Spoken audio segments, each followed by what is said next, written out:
அன்பு நண்பர்களுக்கு வணக்கம். நாம் இன்றைக்கி கத்திரி வத்தல் செஞ்சோம் இல்லைங்களா, ஒரு வீடியோ போட்டேன் ஒரு 2 நாள் முன்னே. அந்த வத்தலை வச்சு எப்படி நம்ம குழம்பு வைக்கிறது அப்படின்ட்டு சொல்கிறேன். இது கொண்டக்கடலை. இது நான் ஒரு 4 hour முன்னாடி ஊற வச்சுருந்தேன். அதை இப்போ போட்டுட்டேன். இது ஒரு 15 நிமிஷம். கருப்பு கொண்டக்கடலை இதுதான் நல்ல சத்து, எல்லாத்துக்கும் தெரியும். இது ஊற வச்சாச்சு. இது இப்போ இந்த கொண்டக்கடலை வெந்துக்குச்சு. இது நம்ம கத்திரி வத்தல், நம்ம அன்றைக்கி அவிச்சு காய வச்ச வத்தல். இதை கழுவிட்டோம். இது தண்ணியில் கழுவிட்டோம். காயும் போது ஏதாவது புழுதி போட்டிருக்கு இல்லைங்களா, அதுக்காக 3 நாள் கத்திரிக்காயை அவிச்சு காய வச்சது. இதுக்கு ஒரு வீடியோவுக்கு முன்னே போட்டிருக்கோம். 2 நாள் முன்னே போட்ட வீடியோ. வத்தலை எப்படி போடுறதுன்னா அதில் பார்த்துங்க. இப்போ இந்த வெந்த கொண்டக்கல்லையில் இந்த வத்தலை நம்ம போட்டோம். இதில் சின்ன வெங்காயம் நம்ம வணக்கி போடணும். பார்க்கலாம். இது துவரம்பருப்பு. இது அரைப்புக்கு நம்ம அரைச்சி குழம்புல போடுறதுக்கு இந்த தேங்காயும் இந்த துவரம்பருப்பு.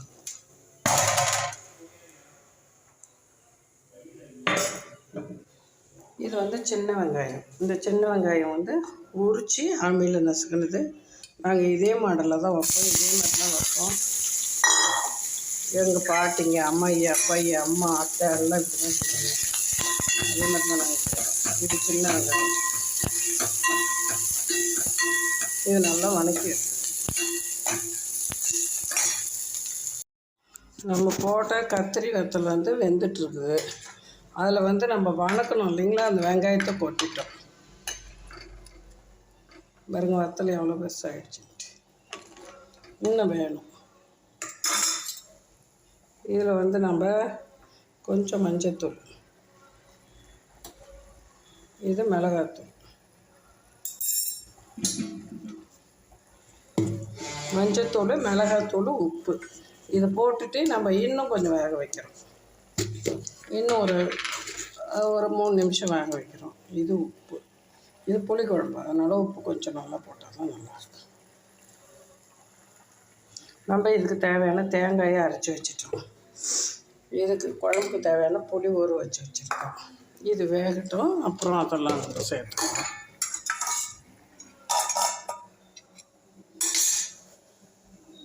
உப்பு, மஞ்சத்தூள், மிளகாத்தூள் போட்டு நம்ம குழம்பு சூப்பராக பொரிச்சிட்ருக்குது. இப்போ இதுக்கு நம்ம புளி கரைச்சி வச்சுருக்கோம். அந்த புளியை ஊற்றுறோம்.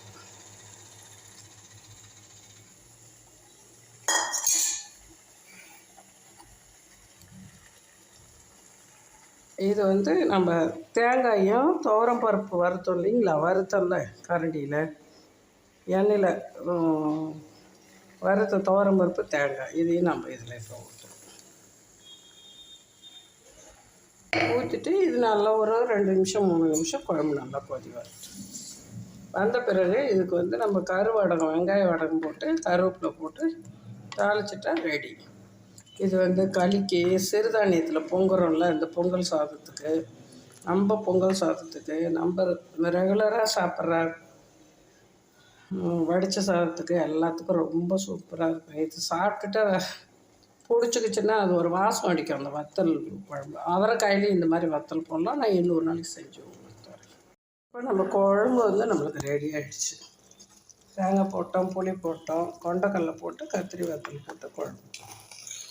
கொஞ்சம் இப்படி வச்சா, தண்ணி மாதிரி வச்சா நல்லாயிருக்கும். இது நம்ம இப்போ தாளிக்க போகிறோம். இப்போ இது காஞ்சிச்சு. இது வடகம். குழம்புக்கு தாளிப்போம் இல்லைங்களா, வெங்காயம் போட்டு செய்வாங்கள்ல பெரியவங்க, கரு வடகம், வெங்காய வடகம்னு சொல்லுவாங்க. அது இது பெருசாக இருக்குது. நம்மளுக்கு இவ்வளோ தேவையில்லை, இவ்வளோ போட்டால் போதும். ஏன்னா நம்ம குழம்பு கொஞ்சம் தான் வச்சுருக்கோம். அதுலேயே பெருங்காயம் எல்லாம் இருக்குது. எது நம்ம போடணும். இது கருவேப்பிலை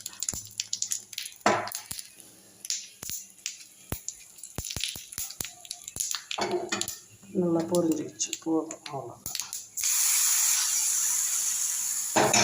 ரொம்ப வத்தலுக்கு ரொம்ப ரெடி. இனி நம்ம சாப்பிட வேண்டியது தான். இது சாதம். இது நம்ம கத்திரிக்காய், கொண்டக்கடலை வத்தல் குழம்பு, கொஞ்சம் தயிர், கொஞ்சம் அப்பளம்.